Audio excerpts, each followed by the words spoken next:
Bonjour à tous les amis, bienvenue sur la chaîne Sam Agriculteur Indépendant, et Sam c'est moi. Alors dans cette vidéo, j'aimerais enfin que l'on parle de cette moisson 2024 qui est une moisson qui va rester dans les mémoires comme une moisson mauvaise, voire très mauvaise, et qui aura de graves conséquences sur le monde agricole et sur ceux qui entourent le monde agricole. C'est une moisson qui peut être considérée comme aussi mauvaise qu'en 2016, mais avec des conséquences plus graves qu'en 2016, puisque 2016 a été une année qui a marqué beaucoup de régions, pas toutes les régions. La différence par rapport à 2016, c'est que 2024 semble avoir touché l'ensemble des régions de France, même si évidemment, dans des lieux particuliers, dans une parcelle même particulière, et parfois sans autre explication que le hasard, il y a des résultats corrects, on va les appeler comme ça. Alors, je vous propose dans cette vidéo de faire un premier dégrossi de mon ressenti par rapport à cette situation, car une mauvaise moisson, ça peut arriver, mais il y a bien des raisons pour lesquelles ça va être grave, très grave, et j'aimerais les développer avec vous si vous êtes d'accord. Alors dans cette première vidéo, on va rester assez vague, on rentrera dans le détail dans une série de vidéos par la suite, qui me semble importante de faire, et ce depuis longtemps. Il va être temps que l'on ouvre les yeux si on ne veut pas les fermer définitivement. Alors si ça vous intéresse, on est parti.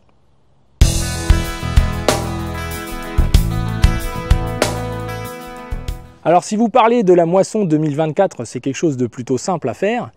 Vous parlez du fonctionnement du monde agricole et essayez d'analyser pourquoi nous avons des difficultés et pourquoi nous en sommes arrivés là. C'est un petit peu plus difficile, surtout si on veut que ça dure pas trop longtemps. Alors dans cette vidéo, on va surtout dégrossir les choses et vous dire que déjà une mauvaise moisson, honnêtement, ça peut arriver. Ça fait partie même du fonctionnement de notre métier le jour où on a signé pour être agriculteur.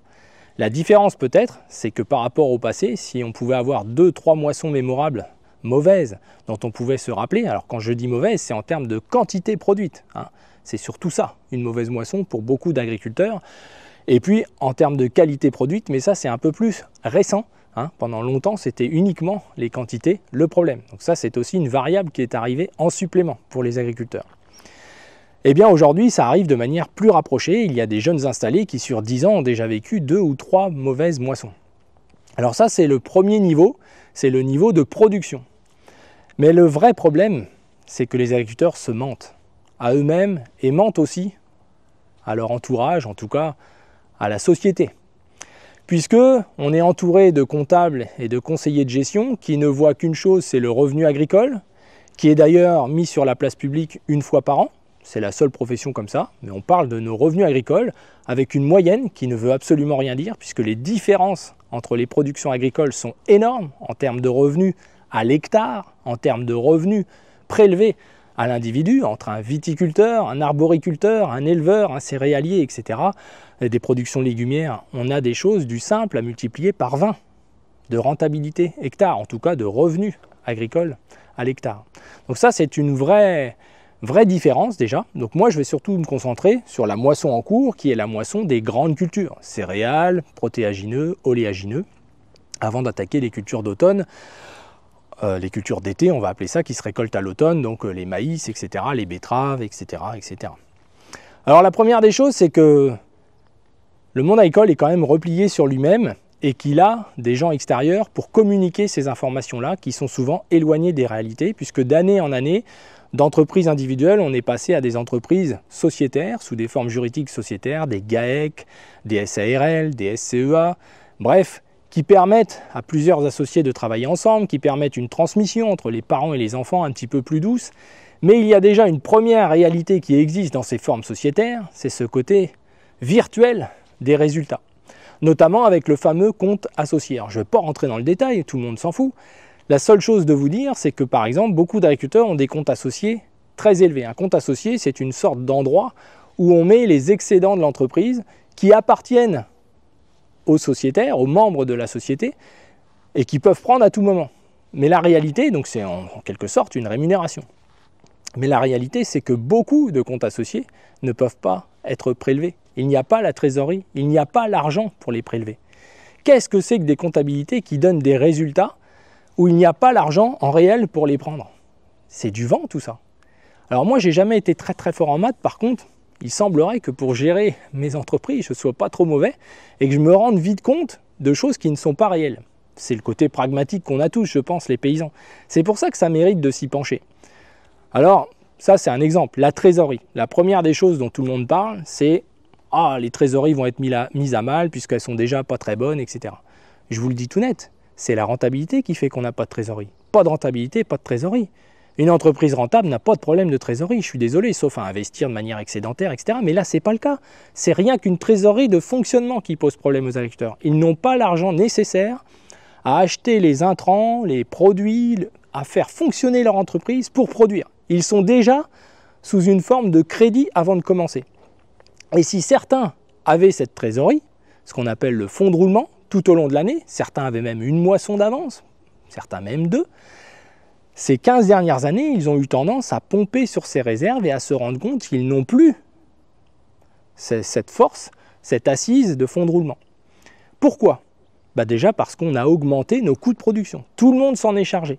Si avant les gens étaient connectés avec le monde agricole et se rendaient compte que s'ils appliquaient une augmentation de tel niveau, ça allait impacter négativement, ne serait-ce que même le revenu de l'agriculteur, il y avait cette retenue, cette espèce de fonctionnement entre guillemets respectueux les uns des autres. Aujourd'hui, c'est terminé. Quand un constructeur met 35% de hausse et présente des résultats inégalés en milliards d'euros à l'échelle de la planète, des gens comme John Deere, on va les citer, c'est des gens qui n'ont pas honte. D'ailleurs, comme tous les autres constructeurs, ils se foutent pas mal, au fond, des gens avec qui ils travaillent. Ils se disent même que ces gens-là s'organiseront pour pouvoir acheter leur matériel qui sera de plus en plus cher. Et c'est ce que les agriculteurs font. Comme ils n'y arrivent pas en individuel, avec des tailles de ferme modérées qui permettaient avant parfois même d'avoir un salarié et d'avoir un couple ensemble qui vivait sur la ferme, pour certains d'entre eux, ils l'avouent aujourd'hui, et notamment des gens avec qui on travaille, avec qui il y a une fraternité, une intimité qui se crée, on a beaucoup de partenaires où c'est leur femme, majoritairement, qui fait fonctionner le foyer. Ce n'est pas la rentabilité d'une très belle ferme, deux très belles fermes, puisque nombreux sont dans ce cas-là. Combien ont des activités extérieures qui permettent de pallier aux difficultés de la ferme agricole? Ça, c'est une réalité dont il faudra bien parler. Alors tout ça, on va en parler dans différentes vidéos. La main-d'œuvre gratuite qui fait fonctionner combien de fermes qui ont justement, ayant un revenu hectare faible, ont cherché à grandir, à grossir, pour multiplier ce revenu hectare faible par plus d'hectares et donc gagner mieux leur vie.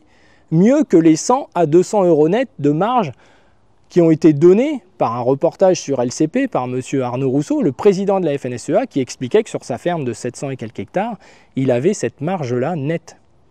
Donc c'est connu, mais on parle dans une région qui n'est pas la même que la moitié sud de la France, rien qu'en niveau de production.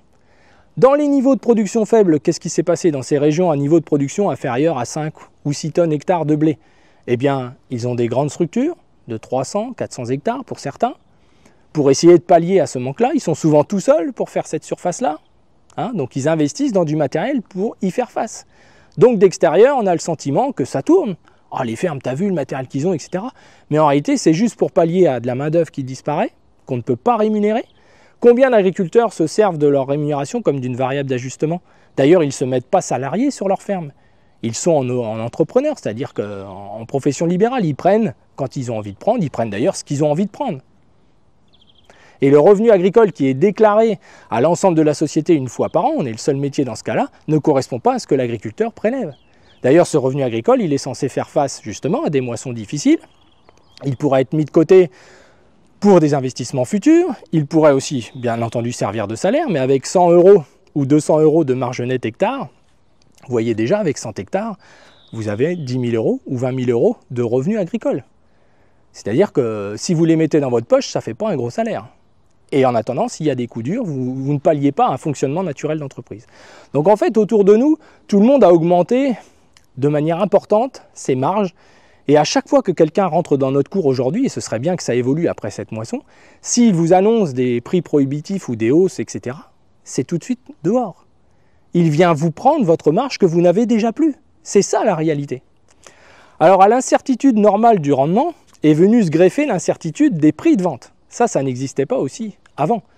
C'était mieux, c'était moins bien. Quand on regarde l'époque dont je vous parle, où les prix avaient un certain filet et parachute qui évitait que le prix baisse en dessous, On nous disait que ça coûtait beaucoup d'argent à l'ensemble de l'Europe, etc. Ils se sont déclenchés très peu de fois, ces prix planchers. Par contre, l'agriculteur, il savait que s'il achetait ses engrais en février, il les payait à un prix beaucoup plus stable, etc. Donc il y a eu une instabilité des prix qui n'a apporté aucun confort à personne. Par contre, il y a plus d'argent à gagner en n'étant pas producteur, mais à brasser du blé, en n'étant pas producteur de ce blé, qu'à aujourd'hui le produire. C'est lui qui assume tous les risques, c'est l'agriculteur. À l'incertitude du prix de vente est venue se greffer l'incertitude des prix d'achat des intrants.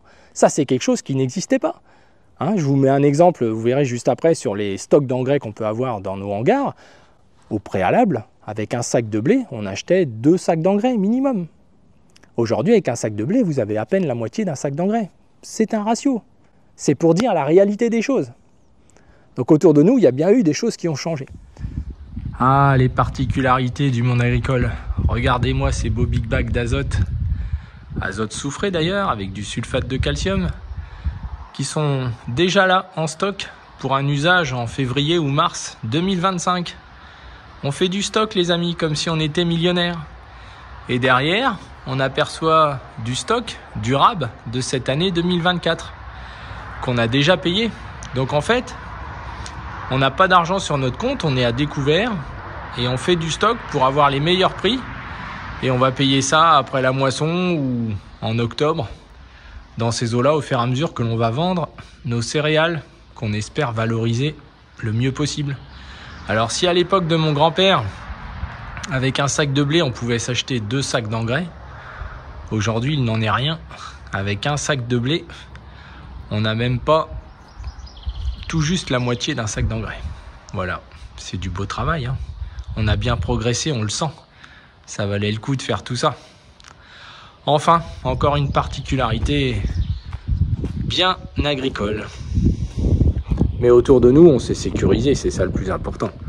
On a bon cœur, vous savez. La transparence. Le monde agricole aujourd'hui est tellement transparent qu'en fait, tout le monde sait tout sur le monde agricole. Tout le monde.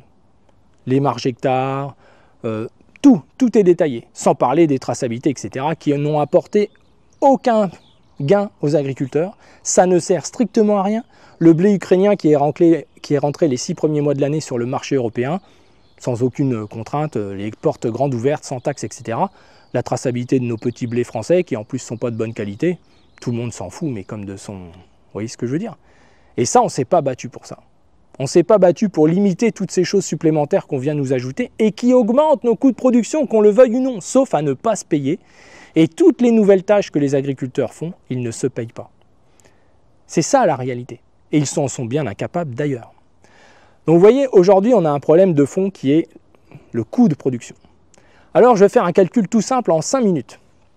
Aujourd'hui, il y a 2 charges sur les fermes.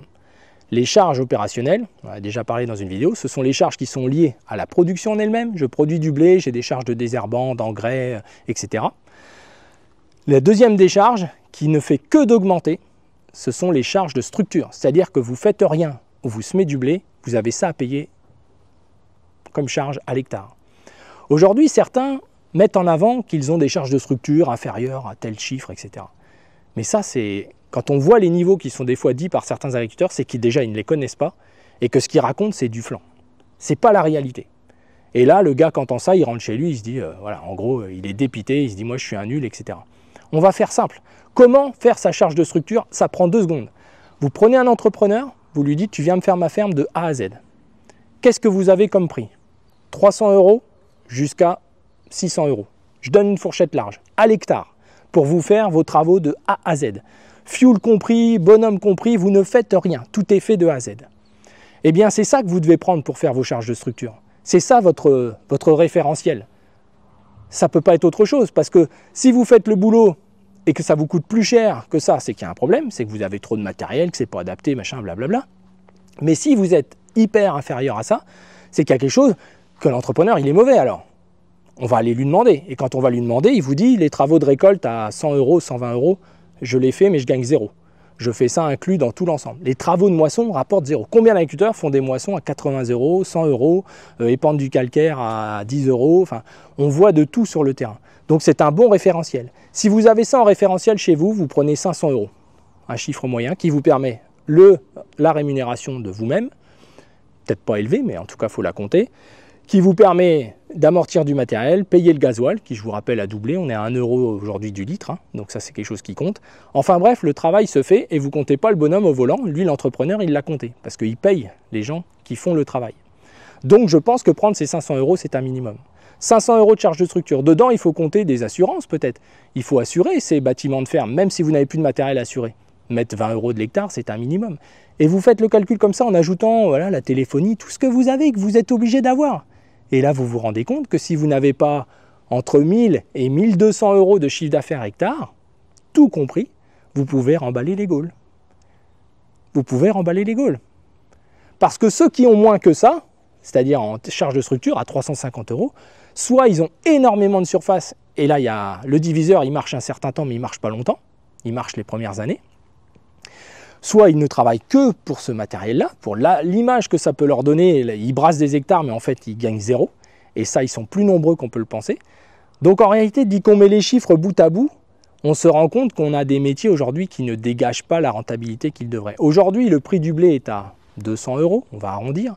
Si vous avez fait entre 5 et 6 tonnes aujourd'hui, c'est le chiffre qui revient de rendement moyen, etc. Et ça peut peut-être même être inférieur dans beaucoup de secteurs. Si on met ces 1000 ou 1200 € de chiffre d'affaires, bah, le blé, il ne faut pas qu'il soit à 200 €. Voilà. Il faut qu'il soit à 240 €, voilà, dans ces prix-là. C'est une réalité. Voilà. Donc, on peut continuer de se mentir et se dire, bah voilà, l'avenir, c'est peut-être encore rajouter de nouvelles charges. Alors, j'ai envie de vous dire, comme je le dis souvent, tout ça pour ça, des satellites pour gérer l'azote, on a doublé l'azote. Quand on a eu l'azote qui valait 400 € de l'hectare, alors qu'on payait avant 200 €, avant de commencer, avec les marges nettes qu'on a en agriculture, on pouvait savoir que cette année-là, on gagnerait zéro. C'est-à-dire que tous ceux qui ont appliqué cette hausse-là savaient, ou ne le savaient pas, ou s'en foutaient, mais que les agriculteurs gagneraient zéro. Voilà. Et ça, une année où vous gagnez zéro, bah oui, vous dites, ah bah ça passe, parce qu'en gros, là, tout le monde se dit, je le vois bien dans tous les échanges qu'on a, etc., certains se disent, ah bah la rentrée, à la fin de l'année, voilà. On va attendre la fin de l'année, tout le monde va être là à se demander comment ça va passer. Voilà. Alors il y a une solution peut-être pour s'en sortir, mais on en parlera pour certains en tout cas qui ont des comptes associés élevés, comme je le disais tout à l'heure, parce qu'ils ne peuvent pas prendre cette trésorerie-là. Et bien là, ils peuvent aller voir le banquier qui va leur prêter de l'argent pour financer cet argent qu'ils ne peuvent pas prendre, vous vous rendez compte jusqu'où on en est arrivé, et qui pourront remettre dans leurs entreprises pour passer le cap. C'est pas un beau programme ça? Au lieu de prendre l'argent pour vous qui vous appartient, qui est vos efforts, qui participent à, ça peut être une des solutions pour vous en sortir. Emprunter pour racheter une partie de votre compte associé, j'espère que ce sera qu'une partie, pour remettre des billes dans votre ferme, pour continuer à travailler. Et puis si l'année prochaine, il y a à nouveau une mauvaise moisson, ou pas de prix, ou des intrants trop chers, ou qu'est-ce qui se passera? Donc dans cette vidéo, on a juste brossé les grandes lignes, hein, vraiment de dire, j'ai commencé à mettre le doigt sur des choses, je sais que ça ne fera pas plaisir à tout le monde, certains contesteront même les chiffres et tout, mais amusez-vous les amis, amusez-vous, je pourrais vous le démontrer dans une vidéo dédiée, on prendra les charges une par une, et il n'y a pas de miracle, qu'on soit à Marseille ou à Lille, on a en gros les mêmes charges, et les secteurs où les gens ont plus de rendement, ils ont des charges aussi plus élevées, tout est corrélé, puisqu'en agriculture on déclare tout, tout est organisé pour nous laisser toujours le peu d'oxygène, sauf que la machine s'est enrayée ces 10-15 dernières années où là on a des gens qui s'en foutent complètement. Car ce qu'ils font, ils ne le font pas autrement qu'en se fichant de ce qui se passe au niveau des agriculteurs. Et des fois, nous-mêmes, dans notre propre métier, on a des gens qui ne montrent pas l'exemple. D'ailleurs, le matériel aujourd'hui s'achète de moins en moins, se loue de plus en plus. Si ça, c'est pas une des conséquences de la non-rentabilité des fermes, eh bien moi j'y connais rien. Le jour où je devrais louer mon matériel, c'est que je serai arrivé probablement pas loin du bout du rouleau. C'est une des méthodes qu'ont beaucoup d'entreprises, etc., pour finalement arriver à avoir le matériel qu'il leur faut au prix où il est délirant, en le louant, comme les gens peuvent acheter aujourd'hui des voitures à 50 000 €, vous vous rendez compte, simplement parce qu'ils les louent. Sinon, ils ne pourraient jamais les acheter. Donc si ça, c'est pas une perte de rentabilité, que des gens qui aient 200 hectares ne peuvent même pas se financer une batteuse parce que les constructeurs ont décidé que pour ces gens-là, on ne leur en faisait pas à leur taille, alors que nos parents se sont battus pour être autonomes avec des machines sur leur ferme et pouvoir récolter en temps voulu, et Dieu sait si cette année c'est bien utile, encore une, comme de pouvoir semer, etc. Est-ce que de se mettre en cumin, est-ce que de se regrouper pour acheter un matériel en plus, en disant aux autres, mais vous avez qu'à vous regrouper ou faire plus d'hectares, en donnant des leçons à ceux qui veulent rester autonomes et indépendants, c'est juste un constat qu'on perd de la rentabilité. C'est tout. Et pour tous ceux qui se sont battus dans les investissements, moi aujourd'hui je n'ai aucun prêt à part ma batteuse et mes 2 tracteurs. Tout le reste, j'ai réussi petit à petit à soit l'autofinancer, soit tout ça.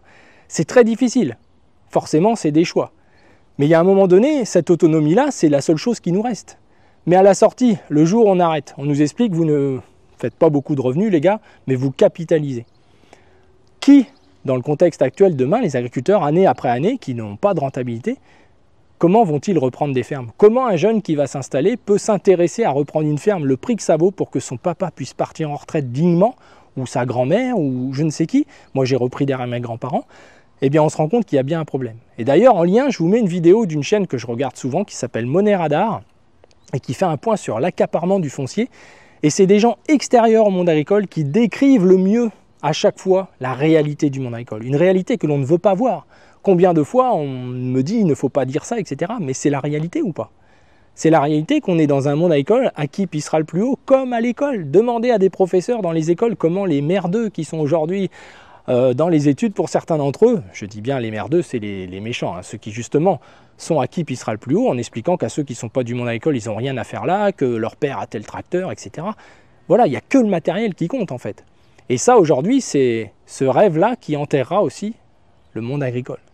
C'est-à-dire que notre vrai métier, c'est celui de s'agenouiller, d'aller regarder nos sols, nos plantes, essayer d'être le meilleur techniquement. Mais quand vous avez déjà des charges fixes, déjà d'origine, où tout le monde s'est bien gavé dessus, bah vous pouvez toujours jouer à 20-30 € de l'hectare sur des maîtrises techniques que vous avez. En vous levant à 3 h du matin, vous allez réduire de 30 € les fongies, etc. Mais vous vous rendez compte? C'est-à-dire que demain, il restera qui? Restera-t-il les bons agriculteurs dans l'avenir? Accepteront-ils de travailler pour rien, de ne plus avoir de solidité financière, de voir leur patrimoine se dégrader? Combien ne vont pas mettre un seul kilo de calcaire cette année alors que tous les sols en auraient besoin? La majorité, après une année comme ça, parce qu'il n'y a pas d'argent. Combien ont vendu même de la paille parce que pour essayer d'améliorer la rentabilité, on en est à vendre nos bijoux de famille, les amis. Certains d'entre vous m'ont décrit, en étant en agriculture biologique, c'était leur 3e année négative. 3e année. Et qu'ils allaient devoir vendre du foncier pour s'en sortir. Vous vous rendez compte, on vend l'essence même de ce qui fait notre métier.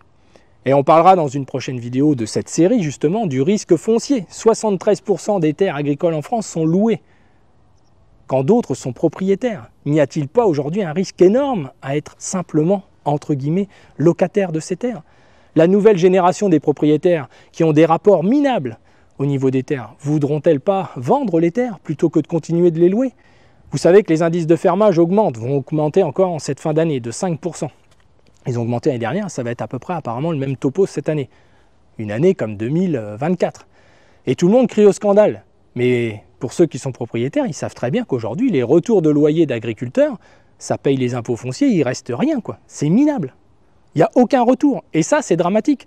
Donc il ne faut pas entraîner avec nous tous les gens qui nous entourent vers le bas. Si on ne trouve pas de mécanos, si on ne trouve pas de chauffeurs, si on ne trouve pas de gens compétents autour de nous à la hauteur qu'on voudrait ou que les bons s'en vont, c'est parce qu'on n'est pas attractif économiquement, on n'apporte pas de plus-value, il n'y a pas d'argent à donner aux gens qui nous entourent. On va pleurnicher pour 100 balles. On a aujourd'hui des révisions de nos tracteurs qui coûtent plus de 2000 €. Une vidange à 1000 heures aujourd'hui pour un tracteur, c'est plus de 1000 €, plus de 2000 €, pardon. La révision de garantie de ma moissonneuse-batteuse, c'était 2400 € avec les filtres et compagnie. Une révision de garantie, 2400 €. Moi, si je divise ça par le nombre d'hectares, avec 100 € de marge nette, vous voyez déjà. Alors évidemment, un des raisonnements simplistes, c'est de dire bah, il vous faut plus d'hectares, les gars. Vous n'allez pas avoir une. C'est la plus petite. Hein. Il y a un moment, voilà, si on veut rester autonome, comment on fait? Alors on peut acheter de l'occasion et puis on se rend compte qu'on va payer 10, 15 000 €, 20 000 € par an d'entretien divers et variés le jour où ça commence à déconner. Et ça, c'est une annuité de tracteur, neuf, sans les ennuis. Normalement, ça c'est un autre sujet. Donc voilà, donc je vais en rester là pour cette première vidéo qui est un peu en vrac, mais je pense que c'est important quand même qu'on regarde les choses dans leur entièreté. On a un problème de coût de production avant de parler d'un problème de rendement. Évidemment, le rendement est un diviseur, c'est celui qu'on va chercher. On a le diviseur prix, celui-là on n'en parle pas parce qu'on ne peut pas influer dessus, puis tout le monde se contente de dire. On vend tous en dessous de notre coût de production et on est content. Un éleveur me disait l'autre fois qu'il avait récupéré 20 centimes, il était content, il vendait sa viande 5,50 € le kilo. C'est superbe, mais c'est quand même le minimum, vous vous rendez compte? Ceux qui les vendent à 3,50 là. Vous voyez, je pense que le litre de lait inférieur à l'eau minérale, et puis oh bah oui, mais ça va, bah oui, j'ai plus de vaches, j'ai plus de quotas, j'en fais plus grand, je suis toute la journée à bosser comme un noir, parce que ça on n'en a pas parlé de la main d'œuvre, mais le vrai souci de fond, il arrive. Il arrive. La main-d'œuvre gratuite, tout ça, ça a ses limites et c'est pas comme ça qu'on gère une entreprise. C'est même une concurrence déloyale entre ceux qui, eux, essayent de faire les choses bien seuls, à dimension humaine, avec des fermes adaptées à une seule personne, et ceux qui en veulent toujours plus, mais en fait, c'est plus ou moins ni fait ni à faire. Le papa qui a 75 ans, il est encore au boulot, la grand-mère, etc., etc. C'est une réalité, les gars. Je fais exprès de provoquer, mais c'est une réalité. On a un souci de fond, qu'on est dans un monde unique, on vit entre nous, il ne faut pas dire les choses. Il y a un moment, ça va éclater, exploser. Les bons vont s'en aller, ne vont rester que les serfs purs et durs, ceux qui croiront maîtriser simplement parce qu'ils ont des beaux tas de ferraille dans leur cours, qu'ils ne pourront plus ni payer, ni entretenir, et ils n'auront même plus personne autour pour le faire. C'est ça aussi qui nous pend au nez. Alors, c'est un paysage peut-être un peu dramatique, mais pour moi, il est largement le temps de réagir. En tout cas, peut-être que des années comme ça, car c'est quand les choses sont difficiles que les forts deviennent plus forts. Ça, c'est mon avis. Et quand on constate certaines régions aujourd'hui, de magnifiques fermes dans des beaux terroirs, qui vous disent qu'eux-mêmes, c'est plus l'agriculture en elle-même qui les fait fonctionner, mais toutes les cultures de niche qu'ils ont à haute valeur ajoutée, les hangars industriels, tout ce qu'ils ont à côté, qui fait en fait la réelle plus-value de leur ferme, ça c'est très inquiétant. Et puis, toute cette diversification, la double culture, mais pourquoi pas, bien sûr, au lieu de laisser le sol se reposer, faire moins de travail qu'on faisait entre les deux, avoir des moments un peu plus calmes pour gérer d'autres choses sur la ferme, être autonome en mécanique, entretenir ses bâtiments, etc. Eh bien non, on replantera une nouvelle culture en achetant des intrants, des engrais, etc., en faisant fonctionner le système. Ne vous y trompez pas, tout ça c'est des leurres. Aujourd'hui, avec le travail effectué par chaque agriculteur, il doit être rémunéré. C'est une fonction que nous avons, la fonction nous l'assumons, elle n'a pas changé depuis 100 ans, hein. C'est la même fonction, on produit à quelque chose près la même chose qu'il y a 40 ou 50 ans, on est plutôt même en diminution de niveau de production et pourtant on met des moyens en œuvre hallucinants, on se complaît avec des stations météo électroniques, avec des trucs qui au final n'amènent zéro plus-value, zéro, tout ce que l'on fait, l'azote satellite, tout ça, zéro plus-value, c'est que des charges supplémentaires. Il est temps de se réveiller et il va sans doute être temps de dire à tous ceux qui rentrent dans votre ferme en vous annonçant le moindre centime de hausse, tu sais pas mon ami, vous lui payez un café si vous êtes bien avec lui, mais c'est juste ça qu'il faut. Et je ne vais pas m'inquiéter de savoir ce que les concessionnaires vont devenir, etc. Parce qu'aujourd'hui, il faut qu'ils se battent avec nous. Les constructeurs doivent se réadapter, il y a des choses qui ne vont pas. C'est une réalité, il y a des choses qui sont proposées aux acteurs qui ne correspondent pas à leurs besoins et pas à la performance économique de leur ferme. Peut-être parce que nous-mêmes, agriculteurs, n'en parlons presque jamais. On parle de rendement. Hein, c'est à qui pissera le plus haut. On parle peut-être des fois de charge de structure ou d'investissement en disant oh bah oui, lui il a fait ci, il a fait ça. Non, il y a des gens qui savent gérer, croyez-moi, et qui sont très performants là-dessus et qui vous diront bah non, on ne gagne rien. Voilà, donc c'était une première vidéo les amis, il fallait bien un moment qu'il en sorte un peu des choses et l'idée ce sera un petit peu de rentrer dans des détails plus bah voilà, le foncier, parler de l'installation des jeunes parce que je pense que c'est le cœur de notre avenir aussi et que déjà les anciens, et j'en fais peut-être partie à 50 ans, puissent déjà aller au bout et aient envie d'aller au bout et ça c'est pas garanti. Hein. Beaucoup d'agriculteurs me témoignent le fait qu'ils envisagent d'arrêter sérieusement dans les années à venir car ils ne voient pas de perspective et c'est sans doute ça qui fait le plus mal à chacun d'entre nous.